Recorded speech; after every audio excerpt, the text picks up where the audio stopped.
사각턱 절제술 없이 피질골 절제술만 하는 경우도 있나요? 예를 들면 측면 모습은 마음에 드는데 정면에서 갸름한 모습을 원한다던가 하는 이유로 그렇게 하는지 궁금합니다. 이거 제가 전에도 한번 말씀드렸는데요. 사각턱이요. 이렇게 생기신 분들이 있어요. 이렇게. 사각턱이 이렇게 생기신 분들이 있어요.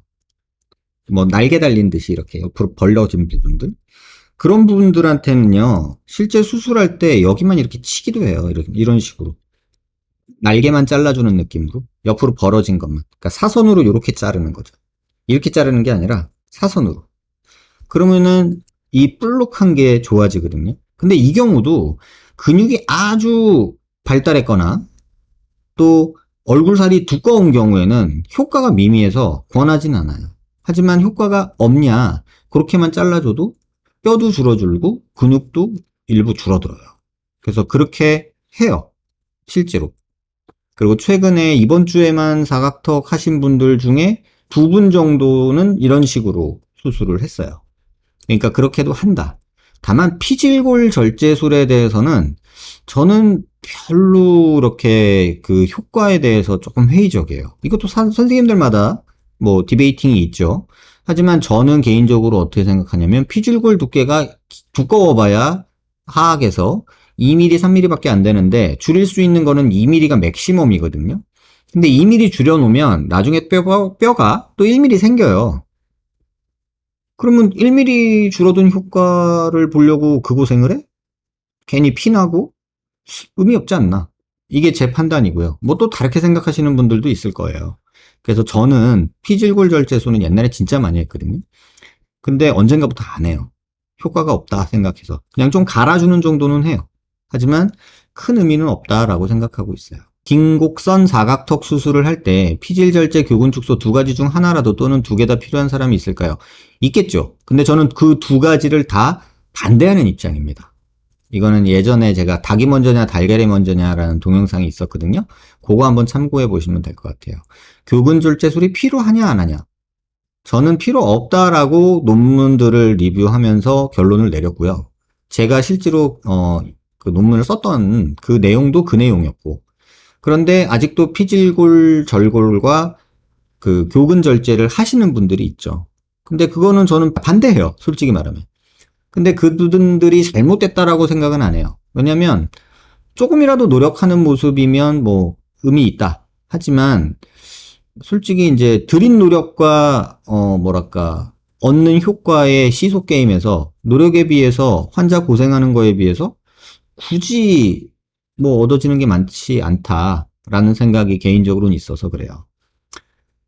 보톡스 맞는 것보다 사이즈 줄여주는 게 낫다고 판단되는 경우가 있다던가 뭐 이런 경우 있을 수 있죠. 근데 저는 보톡스가 지금 너무 저렴하게 나오기 때문에 뭐 2달에 한 번 파마하듯이 6개월에 한 번 보톡스 한 5만 원, 10만 원 맞는 거 그렇게 저는 어려운 일이 아니라고 생각을 해요. 그래서 안전하게 보톡스를 맞으시라. 그리고 나이 먹어서 또 얼굴살이 빠지면 또 어떻게 마음이 바뀔지 모르거든요. 그러니까 그런 생각을 하시면 될 것 같아요. 그냥 이 뭐 피질골 절제술, 교근 절제술에 대해서는 개인적으로는 반대하는 입장이고 그 효과가 뭐 그렇게 뚜렷하지 않다. 특히나 교근 절제술 같은 경우는 그 부작용도 만만치가 않다. 파먹은 느낌이 나는 경우가 있거든요. 꽤나 있어요. 그리고 짝짝이인 경우. 이제 이런 경우들이 저는 조금 아닌 것 같다라는 생각이 들고, 보톡스가 싸고 저렴하게 지금 막 나오고 있는데 굳이 리스크 테이킹을 하면서 수술적으로 이걸 치료하려고 할 필요는 없지 않나라는 생각이 저는 듭니다. 안녕하세요. 턱 필러 시술 후 입주위 마비 증상과 무뎌진 느낌이 들어요. 턱끝을 만지면 통증이 있고요. 필러 무게가 혈관을 막고 있어서 생기는 문제인가요? 녹이면 증상이 개선될지 궁금합니다. 시술 의원에서는 필러와 상관없다는 말도 안 되는 답변을 받았습니다. 한마디로 말씀드릴게요. 필러 주입 시에 우리가 왔다 갔다 하면서 넣거든요. 그냥 뭐 요렇게 넣고 쭉 요렇게 넣고 쭉 이게 아니고요. 필러를 넣을 때 우리가 이렇게 부채살 타법이라고 저희끼리 얘기를 하는데 펜쉐입으로 놔요. 이렇게 부채살처럼 이렇게. 그래서 내가 여기다가 필러를 놔야겠다. 여기다가 만약에 필러를 놔야겠다라고 생각하면요. 구멍을 여기다 내죠.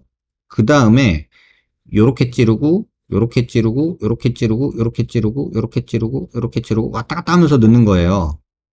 그러다 보면 이 바늘이, 물론 이제 뭉툭한 바늘을 써요. 뭉툭한 바늘로 막 넣다 보면은 재수없게 신경이 걸려들 수가 있어요. 그래서 이 바늘이 왔다 갔다 하다가 신경을 건드렸을 수도 있고요. 또 하나는 필러를 쭉 많이 넣었는데 그 옆에 신경이 그 필러에 눌렸을 수도 있어요. 근데 어쨌든 이 두 가지 다 시간이 지나면 감각신경은 대부분 살아나는데 만약에 지금 막 너무 괴롭다 그러면 녹이세요. 그게 조금 더 빨리 돌아올 수가 있어요. 변수는 두 가지라고 그랬죠. 주사를 놓다가 신경이 건드려졌을 가능성. 그 다음에 또 하나는 필러 자체의 볼륨에 의해서 신경이 압박을 받는 경우예요. 너무 많이 넣거나 이럴 때. 그러면 그런 경우가 있으면 차라리 원인 두 가지 중에, 의심되는 원인 두 가지 중에 필러를 녹이면 일단 압박해서 생기는 문제는 해결할 수 있잖아요. 그 다음에 뭐 이렇게 왔다 갔다 하면서 신경이 건드려졌을 수 있다라는 거는 사실은 그냥 좀 내비두면 뭐 어떻게 할 수는 없잖아요. 이미 손상이 된 거라면. 근데 신경이 끊어지진 않았을 테니 끊어지긴 진짜 힘들거든요. 그러니까는 시간 지나면 더 좋아지겠지 하면서 기다리는 방법이 있죠. 그래서 필러가 쉽다고 생각하지만 의외로 이런 일들이 심심치 않게 있어요. 그래서 그런 생각하시고 지금 너무 힘들고 아프고 괴롭다면 필러 녹이는 것도 한번 생각해 보시라 이렇게 말씀을 드릴게요. 지금 이 글을 보면서 이제 환자분들이 생각이 참 많구나라는 걸 다시 한번 느끼게 되는데요. 긴 곡선 사각턱 수술을 원하는데 해당 게시글을 읽고 한 가지 궁금한 게 생겼습니다. 긴 곡선 사각턱 수술을 하게 되면 높은 확률로 울퉁불퉁한 턱 라인을 갖게 되는 것이라 생각이 듭니다. 잘못 생각하셨습니다. 일단 일반화의 오류고요. 제가 사각턱 수술을 원하는 건 기존의 각이 큰 턱을 줄이면서도 최대한 선명한 턱 라인을 갖는 거다. 해당 글에 따르면 선명한 턱 라인과 사각턱 수술은 서로 공존할 수 없는 걸로 보여집니다. 반은 맞고 반은 틀린 얘기인데 제가 왜 이렇게 말씀을 드리냐면요. 이 영상의 환자거든요. 이 영상의 환자분에 대한 내용인데 여러분 이런 피부 두께를 가지고 있는 사람은요. 사각턱 수술은요. 웬만하면 해봐야 효과가 없습니다. 여러분. 이런 피부상 겉에서 봤을 때 이렇게 불룩불룩 살이 두껍고 이런 분들이 턱뼈가 크다고 잘라냈을 때는요. 큰 효과를 못 봐요. 그래서 자를 거면 아주 최소한 잘라야 돼요. 그리고 지금 말씀하신 것처럼 이런 만약에 피부 상태고 턱뼈가 사각턱이 크다 그러면요. 사각턱 여기만 자르세요. 2차각 안 생기게 여기까지만 자르시고 뭐 길게 뺄 필요도 없고요. 딱 사각턱에 튀어나온 부분만 딱 자르시는 게 맞아요. 근데 이거를 뼈만 보고 이 영상 하나만 보고 이 영상의 핵심은 많이 자르면 안 된다가 맞고요. 그 다음에 내 피부 두께가 어떤 상태이냐에 따라서 수술 방법을 욕심내서 크게 줄일 건지 아니면 살짝 내가 아주 싫은 것만 제거할 건지를 결정하셔야 되는데 일반화를 하고 계세요. 많이 자르면 저렇게 된다. 이게 아니고요. 저렇게 두툼한 피부에서 뼈를 많이 자르면 저렇게 된다예요. 그럼 피부가 얇고 말라 있는데 뼈만 크다. 그러면 왕창 잘라도 괜찮아요. 그런 경우가 있어요. 그렇다고 100%또 마르고 그러면은 무조건 자르면 된다. 이것도 아니에요. 아까 피부 탄력도 봐야 되죠. 침샘 근육도 봐야 되죠. 얼굴 너비도 봐야 되죠. 길이도 봐야 되죠. 나이, 피부 연령, 뭐 지방 두께, 근육 두께 뭐 이런 거 다 봐야 된단 말이에요. 침샘까지도. 그러니까 이게 고려할 요소가 너무 많은데 너무 단순하게 많이 자르면 저렇게 된다 이렇게 생각하지 마세요. 여러분들 상담 받을 때 수술을 전에 상담을 받을 때 중요한 건 뭐냐면 전문의 상담을 받으라는 이유가요. 여러분이 인터넷으로 아무리 알아보시고 제 방송을 오래 보셨던 분들이라면 이해하실 텐데 여러분이 고려해서 뭐 이렇게 생각하는 수술 방법들이 있잖아요. 그런 게 한 전체로 봤을 때 한 20%면 의사가 보는 시각은 고려사항이 여러분이 두 가지, 세 가지 고민한다면 의사는 그 뒤에 숨어있는 10가지, 20가지를 고민하거든요. 근데 밖으로 표현하는 게 있고 그냥 본인만 알고서 표현 안 하는 것도 있고 어려워서 환자들한테 그냥 아유 하지 마세요 이렇게 말하는 경우도 있어요. 근데 이게 좀 어렵더라고요.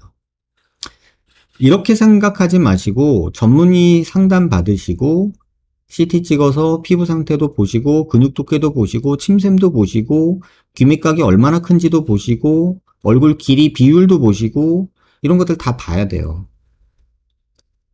그래서 턱선은 뚜렷하고 귀밑각만 없다. 그럼 귀밑각만 없애야죠. 갸름한 걸 원하는 게 아니잖아요, 지금. 턱선이 뚜렷하다는 건 갸름한 건 아니거든요. 근데 문제는 지금 환자분 피부 상태를 몰라요. 가장 중요한.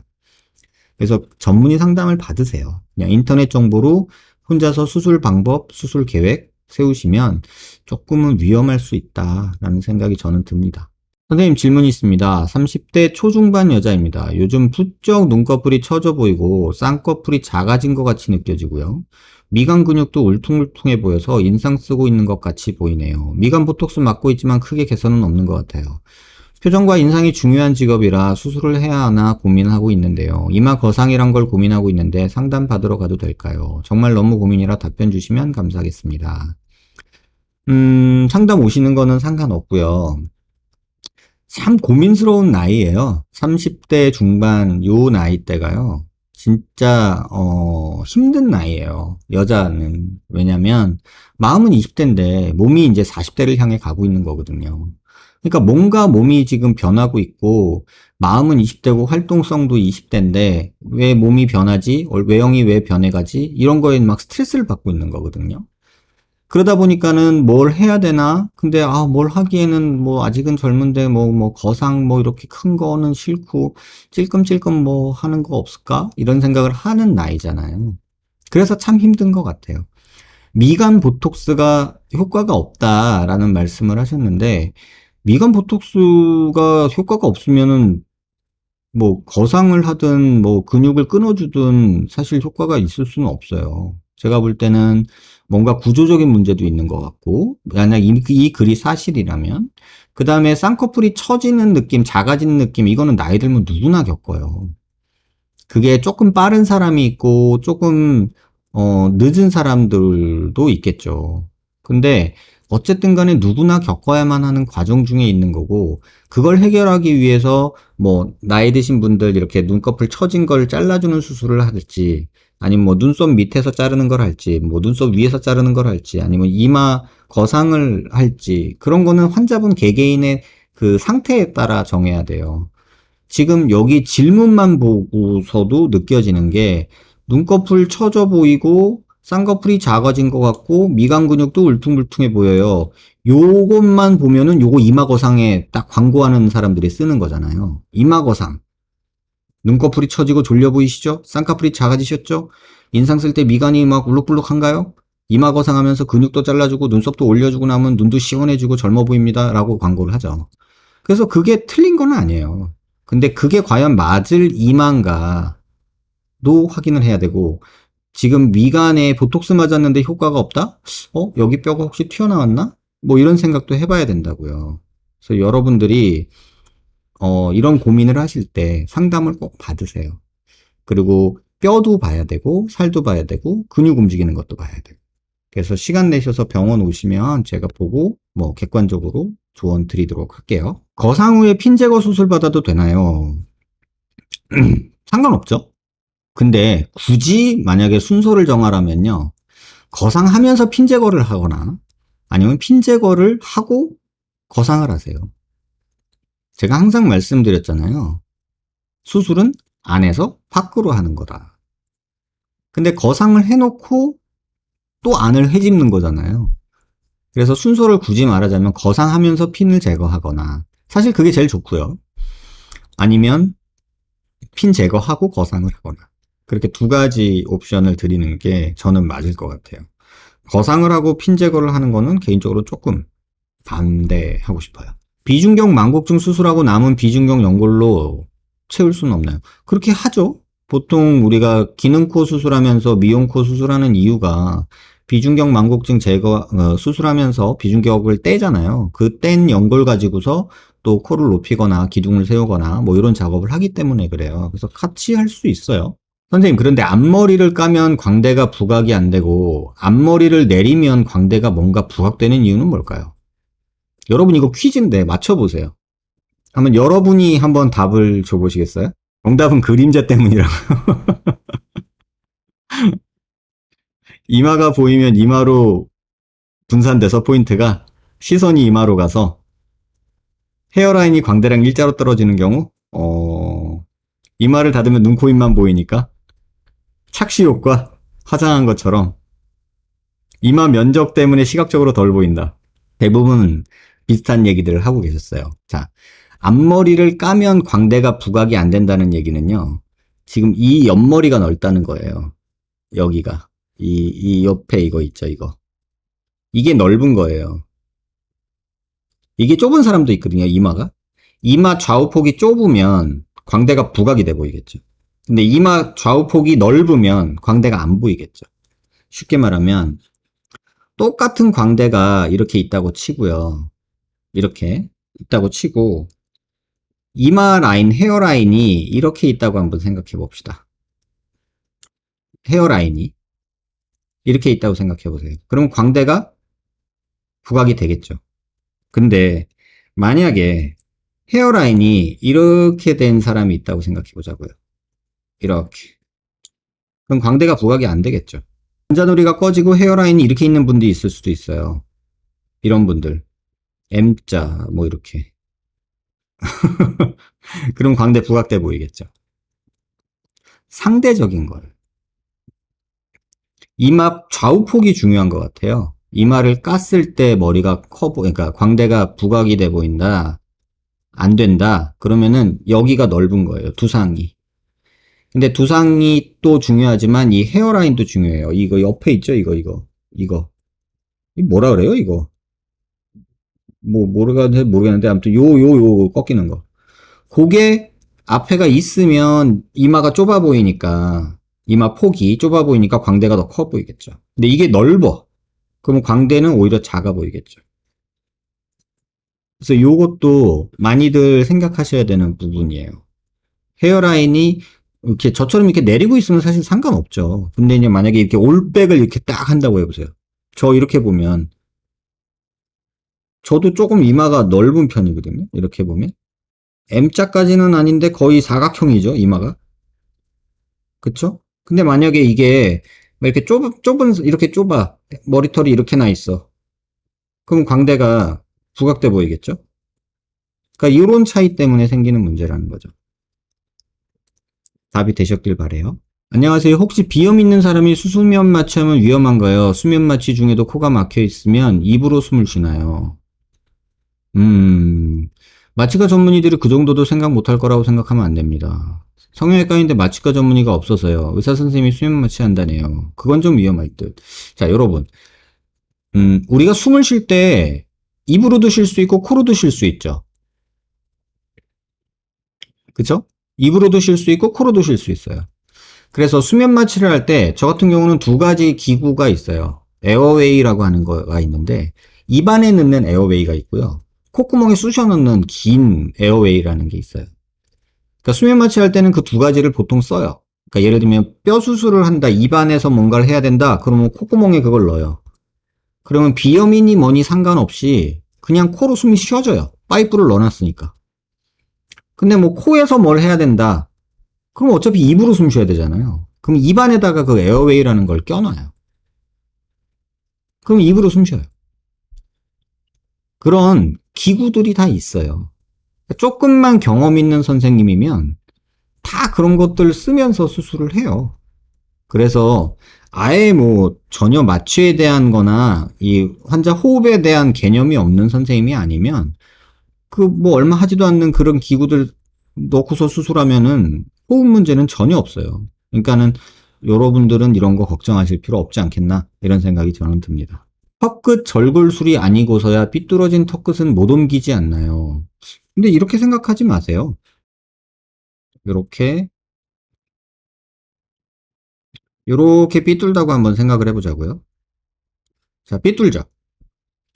그러면 이 상태에서 얘를 절골해서 얘를 이 방향으로 옮기면 된다. 이거 절골술이죠. 근데 꼭 이렇게 안 하더라도요.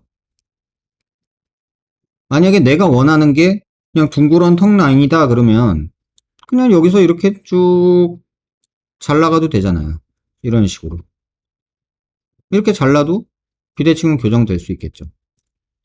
그러니까 옮긴다 생각하면 절골을 해야 되고요. 굳이 안 옮기고 이렇게 잘라내기만 해도 비대칭은 어느 정도 잡을 수는 있죠. 참고하시면 답이 됐는지 모르겠네요. 결국 이렇게 되지 않으려면 과절제를 하지 말아야 한다는 것인가요? 일단 질문 주신 내용은 맞고요. 일단 과절제를 하면 안 되고요. 그리고 실제로 요 정도 피부 두께를 가지고 있는 환자라면 사각턱 여기는 손대지 마세요. 자르더라도 여기만 손대세요. 근데 이거는 그냥 여자들 갸름하게 만들기 위한 V라인 하는 거잖아요. 근데 지금 이런 환자 뭐 잘라주고 어떻게 한다고 V라인 되고 뭐 갸름해지고 이런 거 되겠어요? 그러니까 이런 피부의 환자들이 그 젊은 얄쌍한 여자들 보고 나도 수술하면 저렇게 되겠지라고 생각하면 안 된다는 것도 제가 이 영상에서 말씀드리고 싶은 내용이에요. 과절제가 아니라 이런 분들은 아예 이런 데는 손 안 대는 게 오히려 맞지 않나 라고 저는 생각을 합니다. 환자분이 아주 살을 많이 뺄 게 아니라면. 선생님, 제가 잠만 자고 일어나면 눈이 너무 부어서 고민이었는데 낮에 잠깐만 자고 일어나도 부어서 팥가루를 살 정도였습니다. 가정용 저주파 마사지 후 얼굴이 엄청 말라 보이고 눈도 더 이상 붓지 않는데 이거 지방이 꺼졌다고 생각하면 될까요? 전기 근육 자극이라고 적혀 있어요. 여러분 이런 거 많이 들어보셨죠? 자, 아침에 일어났는데 부어요. 뭐 둘 중에 하나죠. 밤에 짠 거 먹었던가 아니면은 항상 그렇던가. 그쵸? 그런데 이런 경우에 우리 어떻게 하죠? 아침에 눈이 부었어요. 여러분 어떻게 하세요? 김성빈님 말씀해 준 것처럼 찬 거 대고 이렇게 눌러주죠. 그냥 살아요. 아침에 붓는다. 이것도 맞아요. 아니면 물 엄청 먹고 소변 보기? 요건 좀 틀렸어요. 그런데도 같이 붓게? 이건 아니지. 찬물 샤워. 이것도 맞죠. 근데 찬물 샤워는 조금 좋진 않아요. 그렇죠. 호두맘님. 저는 좀 띄워요. 냉동 숟가락. 괜찮다. 부었네. 이쁘다. 그냥 살아요. 뛰면 빠져요. 그쵸. 자, 이 얘기를 왜 드리냐면요. 우리가 붓는다는 게 어떤 건지 한번 생각을 해보세요. 어떤 수술적 조작이 아닌데 부어요. 그거는 뭐냐면요. 우리 몸이 붓는다는 거는 우리 몸에는 동맥, 혈관 있잖아요. 동맥, 정맥만 있는 게 아니에요. 림프액이라고 있어요. 이게 뭐냐면 우리 그냥 생물학 시간에 배운 거는 동맥으로 피가 가서 모세혈관 지나서 정맥으로 피가 돌아간다라고만 알고 있죠. 근데 모세혈관에서 건더기, 그러니까 혈액 피 중에 있는 건더기 빼고 혈장만 이렇게 빠져나가요, 조금씩. 그러니까 뭐 적혈구, 백혈구 이런 것 말고 혈장이라고 하는 단백질 덩어리 국물이 있어요. 건더기 말고. 그 국물이 모세혈관에서 이렇게 빠져나가요. 조금. 근데 그 빠져나간 그 혈장들은 림프액을 통해서, 림프관을 통해서 정맥으로 연결이 돼서 들어가거든요. 약간 돌아서 가요. 림프관이라는 게 따로 있어요. 그런데 우리 몸의 붓기는 림프순환이 잘 되면 빠져요. 근데 림프순환이 잘 되는 방법 중에 하나가 마사지예요. 이렇게 꾹꾹 눌러주는 거. 그게 하나고요. 그러니까 얼음 찬 거를 대서 이렇게 해준다. 그거는 더 빠져나가지 않게 쪼그라뜨리는 거고요. 그 다음에 이렇게 살짝 눌러주고 이렇게 마사지 해주는 거. 지금 말씀하시는 그 저주파 마사지 같은 거는 이렇게 마사지 움직여주는 효과를 줘요. 그래서 얘네들이 빨리 림프 순환이 일어나서 정맥으로 빠져나온 애들이 빠져들어가게 하는 그런 효과가 있어요. 그 다음에 아까 말씀하신 대로 뛰어요. 체온이 올라가죠. 혈액순환이 빨라지죠. 그러면 림프순환도 빨라져요. 그래서 제가 항상 수술하고 나서 환자들한테 하는 말, 절대로 무슨 중환자 코스프레 하지 말아라. 누워만 있지 말아라. 제발 움직이고 걸어라. 그래야 붓기 빠진다. 그 다음에 밴드 이렇게 시키잖아요. 밴드 하면은 제가 항상 말하는 거 있죠. 수술하고 2, 3일째까지는 그냥 계속 하고 있어라. 왜냐면 지혈 목적이 크니까. 근데 2, 3일 지난 다음에는 1시간 했다 1시간 풀었다 해라. 그래야 빠진다, 붓기가. 무슨 말인지 아시겠죠? 여러 메커니즘들이 있어요. 중환자 코스프레 하지 마세요. 무슨 팔다리 멀쩡한데 왜 누워가지고 숨만 쉬고 있어요. 엄마 물 좀 이러면서 손만 까딱거려. 이런 사람들 많거든요. 그러면 안 돼요, 여러분. 팔다리 멀쩡하잖아요. 움직이세요. 근데 수술하고 나서 다음날 딱 불러요. 전 항상 다음날 보거든요. 얼굴만 보면 알아요. 어제 누워서 잠만 잤는지. 어떻게 하냐면 눈이 팬더검처럼 까매져 있어요. 눈이 멍이 들어서 예를 들면 부어 있거나. 그러면 둘 중에 하나예요. 누워서 잠만 잤거나 밴드를 24시간 했던가. 참고하시기 바래요. 중환자 코스프레 절대 하지 마시고 무조건 움직이세요. 이게 의학적으로도 얼리 엠블레이션이라고 그래요. 그래서 빨리 움직여야 회복도 빨라요. 안녕하세요 원장님. 제가 아침에 눈을 뜨고 일어나면 쌍꺼풀이 없는 오른쪽 눈이 쌍꺼풀이 생기는데요. 혹시 살을 뺀다거나 젖살이 빠진다거나 하면 쌍꺼풀이 생긴다는 전조 증상인가요? 그럴 수 있어요. 부어서 생기는 경우도 있고 아침에 살 빠져서 생기는 경우도 있어요. 여러분 아침에 다 붓는다고 생각하죠? 안 붓고 오히려 빠지는 분도 있습니다. 그런 거 전조 증상이라고까지 말하기는 좀 그런데 이렇다면 가능성이 높다라고 말하는 게 좀 맞겠죠. 턱끝이 한쪽으로 치우쳐 있는 경우에는 T절골, 시옷절골만이 방법일까요? 절제술로는 불가능한. 아까 설명드렸죠? 절제해서 둥그렇게 만들어질 수 있다. 그건 설명드렸으니까 답이 됐길 바라고요. 압박 드레싱은 3일 착용하는 건 문제없는데 땡기미는 다른 문제 같아요. 엄청 불편하고. 그런데 땡기미의 효과를 붓기 방지라고 하던데 지방 흡입의 경우에요. 아니에요. 지방 흡입의 경우에 땡기미는요. 붓기 방지가 아니에요. 착 달라붙으라고. 들뜨고 울퉁불퉁해지지 말라고 하는 게 지방 흡입에서는 효과예요. 이거를 압박을 해주면은 이렇게 다림질하듯이 약간 펼쳐져서 붓거든요. 그래서 그 효과예요. 붓기 방지 아니에요. 3일째까지는 지혈 목적이 커요. 참고하세요. 안녕하세요 원장님. 제가 매일 밤 9시에서 11시 사이에 유산소 한두 시간 걷기를 하고 있는데요. 운동이 끝나면 얼굴이 열이 올라와 있고 땀으로 범벅이 돼 있습니다. 혹시 이렇게 얼굴에 열이 오르고 땀이 나면 얼굴이 붓기도 하나요? 운동 끝나고 직후에 거울을 보면 얼굴이 좀 많이 부어있는 듯한 느낌을 받아서요. 이게 의학적으로 증명이 되는 현상인지 궁금해서 댓글 남겨봅니다. 이런 분도 있어요. 이런 분들이 이제 얼굴이 땀이 많이 나고 막 이렇게 벌게지는 분들 있죠. 이게 이제 혈관 반응이 심한 분인데 체온이 올라가거나 혈압이 올라가면요. 이게 혈액순환이 안 좋으신 거예요. 체중이 되게 많이 나가시는 분들이 이런 경우가 있거든요.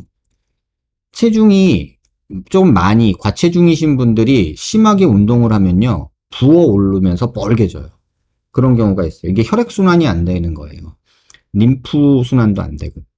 그래서 이런 경우는 아까 말씀드린 것처럼 조금 막 세게, 과하게 막 얼굴이 뻘개지고 막 이런 거 걷기를 하는데 뻘개지고 땀범벅이 되지는 잘 않는데 조금 템포를 늦추세요.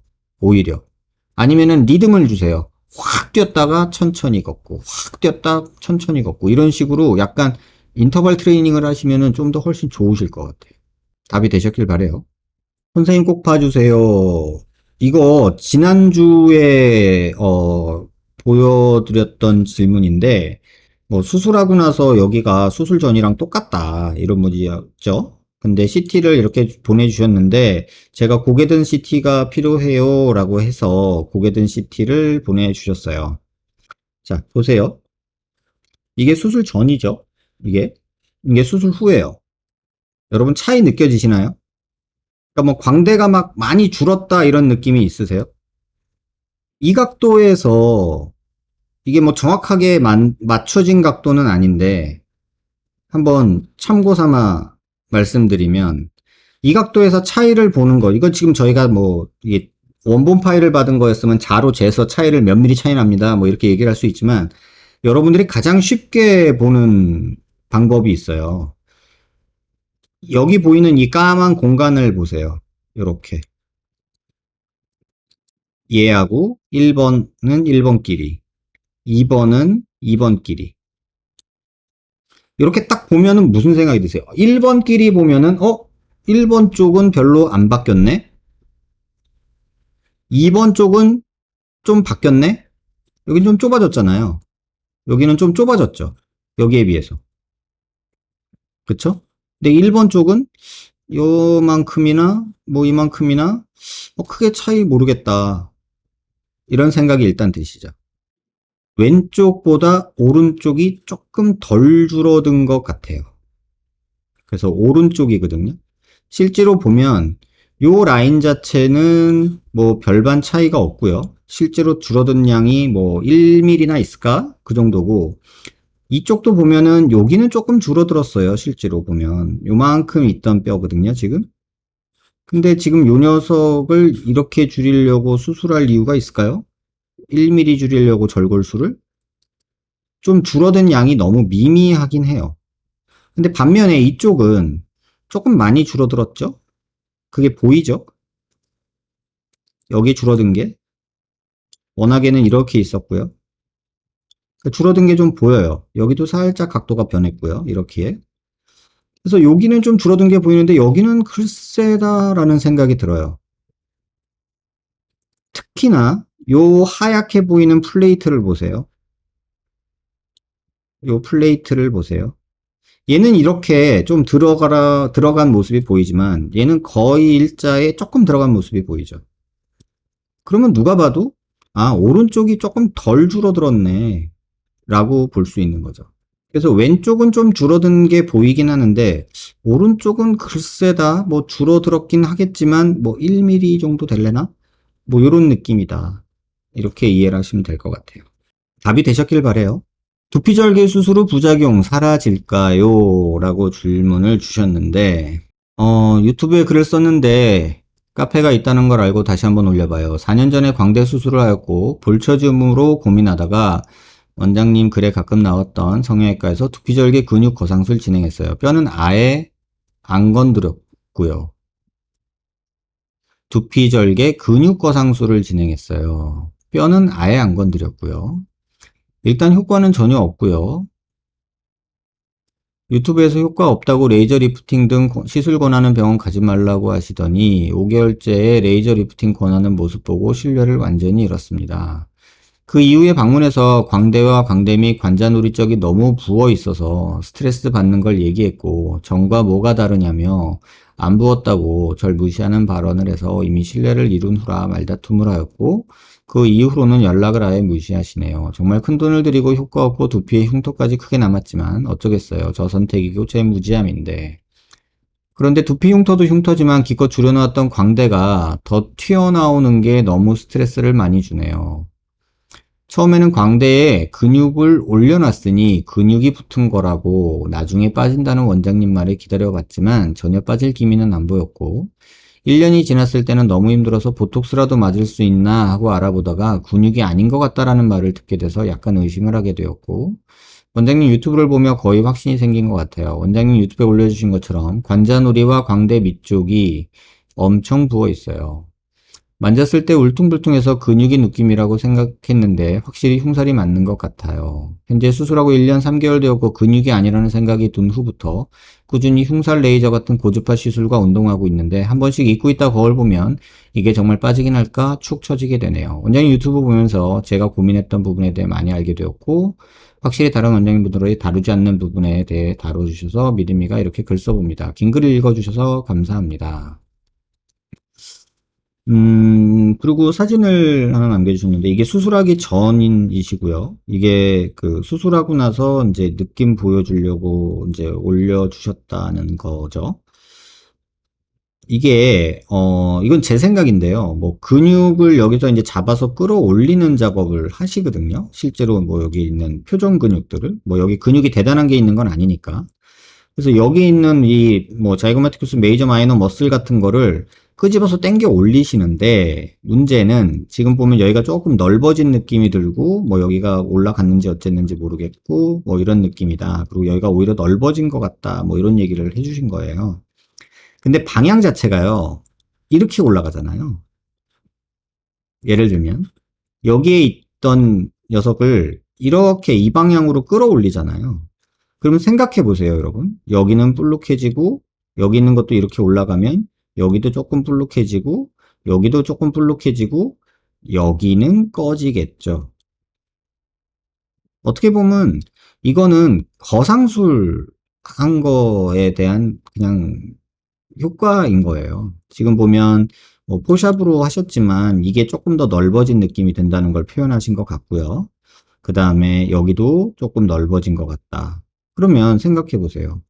여기에 이렇게 판이 이렇게 있었는데 얘를 제가 이렇게 꾹 위로 이쪽 방향으로 끄집어 올렸다고 생각해 보세요. 그러면 여기는 꺼지고요. 여기는 꺼지고 여기는 불룩해지는 게 맞겠죠. 어떻게 보면 거상에 그냥 따라오는 자연스러운 결과 아닐까. 물론 지금 모습은 아니에요. 이건 환자분이 포샵을 하신 거니까.